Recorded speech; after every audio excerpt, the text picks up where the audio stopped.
the World Cup has provided us with some excitement over the weeks. The title game didn't disappoint. France took down Croatia today with the final score of 4-2 to win the Cup title. This is the second title for the country. Now let's move to some local sports. The Southern Jaguars introduced new faces at this year's SWAC Media Day. It took place on Friday, which reminds me of the classic movie Friday that stars Ice Cube playing Craig, who's known for getting fired on his off day. But for Southern's tight end Dennis Craig and his senior teammate Demario Houston, since last season, there hasn't been any off days. I'm progressing both ways as being a versatile tight end, how they had me as being both a receiving and a blocking tight end. I had to work on my blocking in this offseason, but I feel that, you know, we're gonna be great this year. My mindset is I wanna win, so no days off, like you said. Our coach always says during the game, you know, play 60 minutes and play up, down, play the best of your abilities. All right, from SWAC Media Day to SEC Media Days, our Go Nation team has arrived in Atlanta for the festivities. Our very own Brian Holland and Morgan Beard are on hand to give us a preview and set the scene hours away from the action. Take it away, guys. That's right, Aaron. Brian Holland, Morgan Beard here in the heart of Atlanta, right in the middle of downtown. It's SEC Media Days Eve.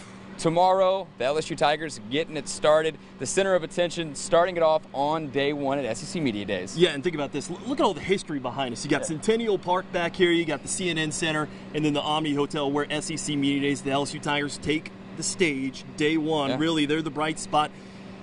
I caution LSU fans, don't think that you're going to find something out about these quarterbacks. You really aren't, because remember, these guys, they've been around Joe Burrow, but they haven't played with Joe Burrow. Right. There's a huge difference. So they've seen him there in the film room. They've seen maybe some of that intellect here and there. They've seen how they kind of jive with him, but they won't actually experience that until they get into fall camp. So don't expect just fireworks here at day one. However, here's what I do want to know.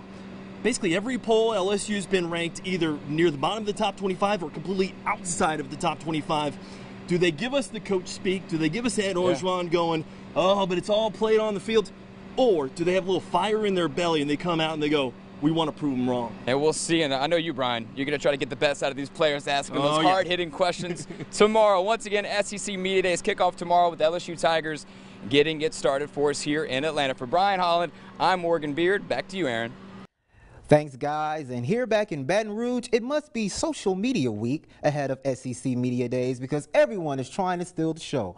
First, five-star Southern Lab star and LSU 2019 commit Cartel Thomas tweeting out that he'll be taking his talents to the All-American Bowl, which features the top players in the country. And in other social media news, we just heard the guys talk about the potential starting quarterback Joe Burrow, who may have added some fire to the QB competition conversation tomorrow by recently announcing on his Instagram that he'll be sporting the number 9 jersey, just like a legendary Louisiana quarterback a few miles away.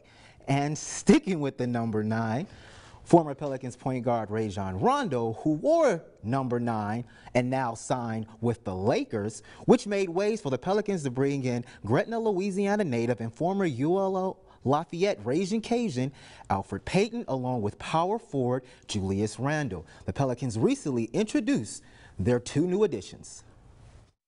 I'm just excited to be here, excited to be able to play in front of my family for 41 plus games, and you know, help this team do what they did last year. I just felt like this was the best fit team for me at the time.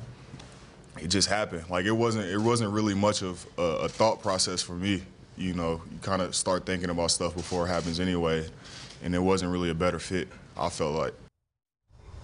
And Amber, Alfred Payton just had a basketball clinic for the youth today, so he's already making a name for himself back home. Still making a name for himself, so it makes me even more excited that he's going to keep that here in Louisiana and hopefully host some more camps to come and help more area kids out. That's right. All right, stay with us. We'll be right back and we'll give you another look at the I-10 situation. Stay with us.